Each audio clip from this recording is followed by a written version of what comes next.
am MechaRandom42, your favorite YouTube harpy, and we have some news. It looks like Jodie Whittaker is going to resume her role as the Doctor for at least one more season, if the show gets picked up again for another season. That is the big if. So let's go ahead and take a look at we got a couple of little related articles today. So this one is from The Hollywood Reporter, this first one. It is an exclusive, so they actually got to talk to her. They say that Jodie Whittaker confirms she will return to Doctor Who for season 12. Now, the first female Time Lord is sticking around for at least one more season. The first female Doctor Who, Jodie Whittaker, will be returning for another season, while it is largely presumed that Whittaker wouldn't be handing over her sonic screwdriver anytime soon. The typically tight-tipped BBC, tight-tipped or tight-lipped? I would say tight-lipped. BBC hadn't yet confirmed who would be playing Doctor Who for season 12 of the cult sci-fi series. And then there was always a chance that she could go the way of Christopher Eccleston, who managed just one stint as the Time Lord. I really can't wait to step back in and get to work again, Whittaker told The Hollywood Reporter. It's such an incredible role. It's been an extraordinary journey so far, and I'm not quite ready to hand it over yet. Well, this doesn't exactly confirm it, so I still would be suspicious that she might just not know she's been replaced, or that the season has been canceled. This is the other thing. We don't know for sure if the show has been canceled 100%, right? Because they could always pull it or postpone it indefinitely, or at least for a few years, right? Whittaker's unveiling as the star of Doctor Who last year was met with widespread praise, and her first season in the role, the first female Doctor in the show's 55-year history, has so far been hugely well received by the critics. Fans, not so much. The fans are pretty annoyed, but that's not so much by her, but mostly the writing. So yes, by the critics. This is why we pick apart these articles and we read what hasn't been said. Doesn't say anything about the fans, though, and that's why we get to this other article. The opening episode of season 11, The Woman Who Fell to Earth, amassed consolidated ratings of 10.9 million in the UK, making it the biggest season launch for the show since it returned in its modern form with Eccleston's first episode. He had 10.8 million, when non-TV viewing was far less a phenomenon. So I can guarantee a lot of it was just to tune in and see what they would do for the first episode of the new Doctor Who, the first woman taking the lead role in the series. That's part of it. I had this just been any other sort of Doctor just recast, probably wouldn't have so much, but I think you had a lot of people there for the curiosity factor. The 11th season of Doctor Who draws to a close on Sunday, with the show returning for a New Year's Day special. Season 12 is expected to start shooting early 2019. Expected to. Do we know for sure, though? Yeah, I think we do kind of know for sure. I still wouldn't be surprised if they kind of postpone this thing even more. Like if they start filming 2019 and they kind of keep pushing it off, I wouldn't be super surprised, but I don't have a crystal ball. Kind of wish I did, though. If I did, I'd be winning the lottery. So Doctor Who is a BBC Studios production, and that's the ad for it and all this stuff. So here's the thing. Here's the thing. Here's the middle part is the rant a little bit. Is it a good idea to bring her back with the current writer? Because this is like the biggest problem with the series, in my opinion, is the writing so much, more than anything. Because we're not having anything that great. We have a lot of really generic, run-of-the-mill, kind of filler, mediocre episodes that don't really feel that astounding. They don't make me want to rewatch them. We also have this kind of problem with too many companions. Half the time, you have one companion just kind of as the buddy for the other one while they do something. Or you have a companion who's just kind of, you sit back and babysit the guest star of the week sort of role in the series. We don't get a lot of time for everybody to do everything. And there's another really weird issue about Doctor Who. The Doctor kind of is starting to feel like a companion herself. The companions are constantly having to tell everybody, oh yeah, the doctor's in charge, the doctor's in charge. Shouldn't the Doctor just kind of command presence of being in charge. The doctor should be this person of authority that you kind of look to, and oh, okay, you're the smartest person in the room, not that you would look to ask who the smartest person in the room is. And Jodie Whittaker seems like she would be the way the doctor is written now, she would be a fine companion. She would be a fun, quirky, weird, curious companion. But she's not giving me the ballsy, and I'll link that video in the description below, where I kind of just went off on, she needs to have some balls, she needs to have some authority, she needs to be mean, we need to be afraid of the doctor, and we're not. We're really, really not. So there's a lot of other issues with this. So let's get into the other article. The other article is from Screen Rant today, and problems with Jodie Whittaker's first season of Doctor Who. There's a lot of them. Trust me, there's a lot of them. Season 11 of Doctor Who has delighted the majority of its viewers, although the show has not been a flawless run of episodes. The newly revamped sci-fi show has drawn high ratings and acclaim from critics and fans alike. Not all of us. From Alan Cummings' outrageous King James I to the destructive cuteness of the Pating, outlying discussions about the show have been praised many of the show's newest adventures. In short, it seems that the show's most drastic changes have been met with approval. No, not really though. Since his appointment as showrunner in 2016, Chris Chibnall's, we always say it, I always reverse it. Tenure has already been marked by a new theme tune, a new TARDIS interior, and most significantly of all, the first ever female Doctor. Well, we get a new TARDIS and a new theme with every new Doctor, no matter what. Some quarters still disapprove of Jodie Whittaker's casting, along with what has been deemed its politically correct ideology. Well, it does look a little like you've got one of every color and every representation sort of diversity tick box checked when you kind of look at the new casting for Doctor Who, and people are a little less characters than they could be. I mean, they're doing a lot better with like the main cast. See, here's the thing. They're doing, in my opinion, much better with like the main cast of making them characters instead of stereotypes, as they do a lot of the kind of new, just to be killed or one-off guest star sort of people. Like the 2 token lesbians that we had with very stereotypical haircuts. They're not doing a good job making those any more than like the character types and character arcs, in my opinion. Then going beyond the superficial, we need representation of a lesbian, and next week we'll probably have, this week we actually had representation from a gay character, and God, we're gonna have more. What is the representation of the new episode going to be? Now I need to look. I didn't look at the trailer yet, but we're gonna have some sort of representation, and I will point it out when I do the review of that tomorrow. Yeah, to get back to the article though, man.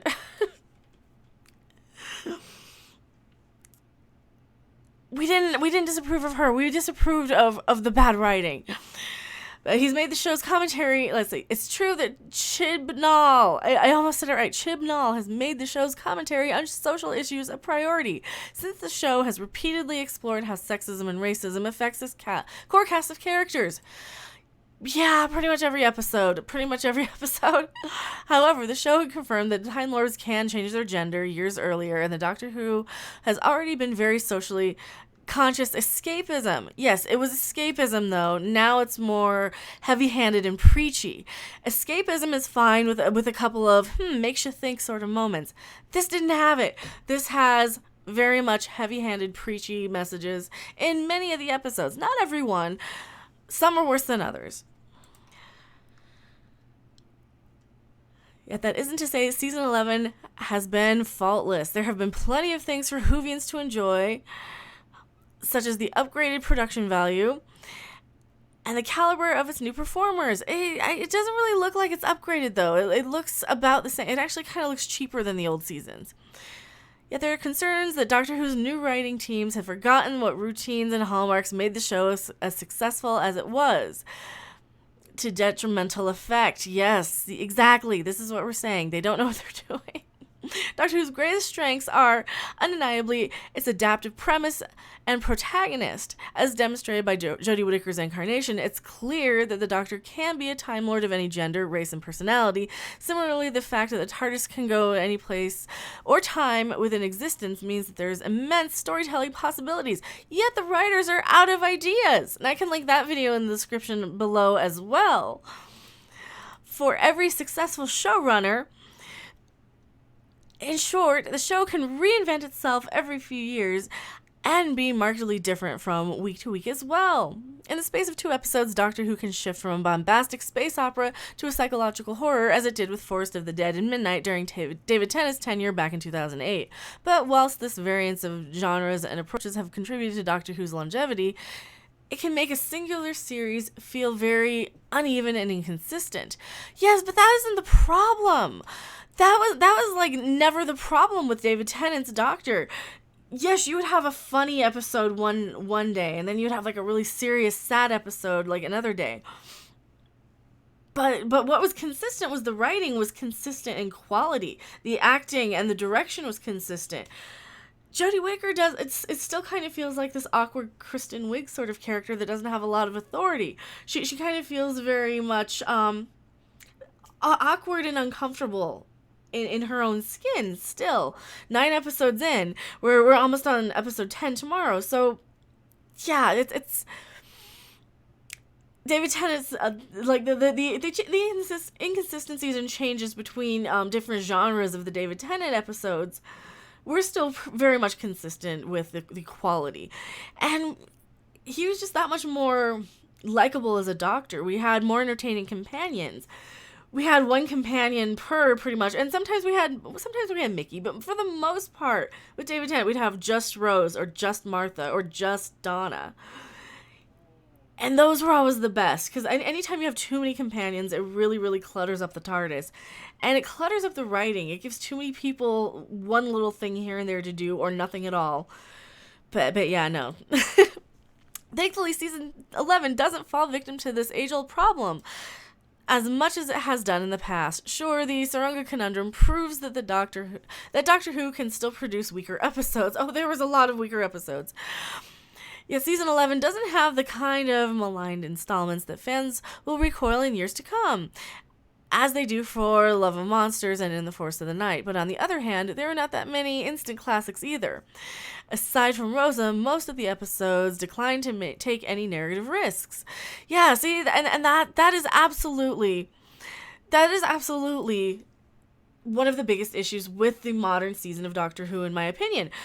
They definitely have so many episodes that I'm never going to watch again. I'm never going to watch any of these again. I might go back and look at the Pating, in 10 years or 5 years when I think, hey, wasn't there like a really cute thing on one of the Jodie Whittaker episodes of Doctor Who? And I'll probably go back and look for it, and I'll just look at a picture. I might look at a few clips of it. But these episodes, I'm not watching again. They're not that interesting. They don't make me think. They don't make me want to watch them again. And good shows like Star Trek The Next Generation or Babylon 5 make you want to rewatch them and absorb them and go back and see what you missed if you really enjoyed it. I wasn't really enjoying these. But yeah, so there's more of this article. I will get to the end of this article. This is all the more noticeable when we consider that every modern Doctor has enjoyed multiple acclaimed stories within their first batch of episodes.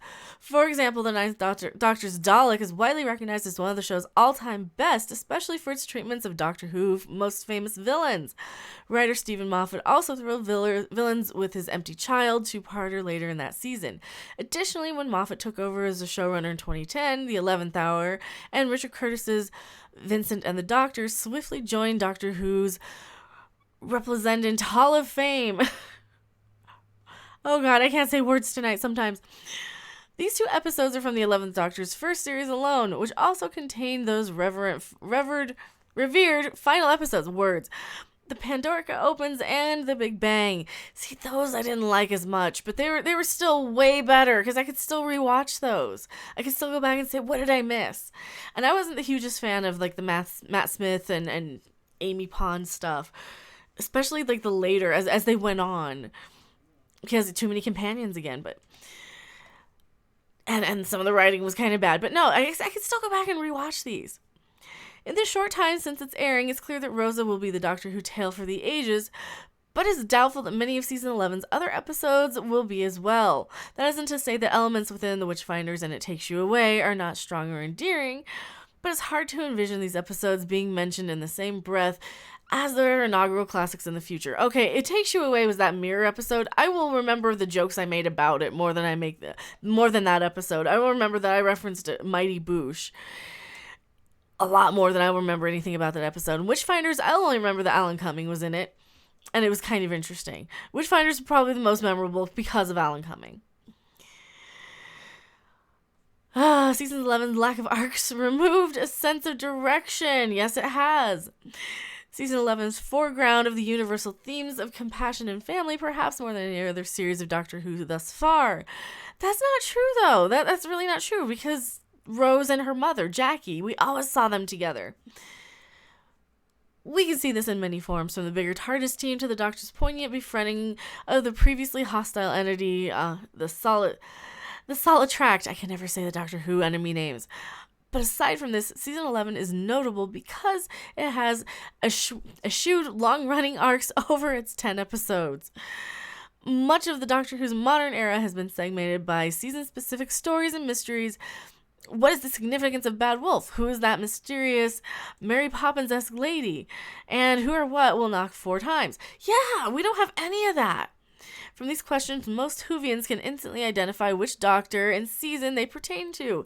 Each respective showrunner teased and developed these narrative threads across Doctor Who's adventures until they were eventually resolved in the season finale. Narrative arcs like these are not limited to a pervading thread or mystery either. Doctor Who often features an arc in the Doctor and their companions as well. From the Doctor number 10 realizing how bad an influence he can be, to Martha Jones struggling with her unrequited love for the titular Time Lord. See, and that is exactly... That is exactly another... They've really hit the nail on the head there. I'm going to elaborate on that. We have no threads that tie any of these episodes together. There is no Bad Wolf. There's no two-parters in this. And some of these, they could have been two-parters. You know, you could have really developed the spider episode, just gotten rid of that Donald Trump Mr. Big character completely. You could have developed that the arachnids in the UK as, okay, they're giant spiders, but then in part 2, it could have this sort of, no, they're actually not. They're actually genetically manipulated by aliens, or they are aliens, and have that alien plot be the second episode. They don't do any of that stuff, and I doubt we'll even get any sort of arc or cliffhanger once we get into, you know, of course, the New Year's special and this episode tomorrow. There probably won't be any arc or cliffhanger that's going to carry us until they start filming next year. So I don't know. What do you guys think? Is it really that good of an idea for Jodie Whittaker to stay? Is it, I mean, I don't think it's really her fault. I really don't think it's her fault. If we had really, really good writing, if we had really good direction, and somebody worked with her to develop a character, you know, I'm not even saying bring in an acting coach, but bring in somebody like a lore expert or something to help give her a little bit of a push to play the Doctor less skittish, less awkward and uncomfortable and unsure, and somebody to give her a little more confidence and a little more poise and presence. And maybe that is Jodie Whittaker's fault. Maybe she wasn't the right actor for the job. Maybe she doesn't have that presence of a Time Lord, and she just happened to be in Attack the Block and know Chris Chibnall or whatever from the show that she did that I can't remember the name of. What do you guys think? I mean, I really wanted to like something this season, and Doctor Who is not doing it for me that much, but it's not as bad as it could have been. I mean, I'm kind of enjoying it, and I will be reviewing the last episode tomorrow, so thank you guys so much for watching this. Tell me your thoughts in the comment section below. I am MechaRandom42. I have Patreon, I have Twitter, and I will see you guys on the next episode or live stream. Bye!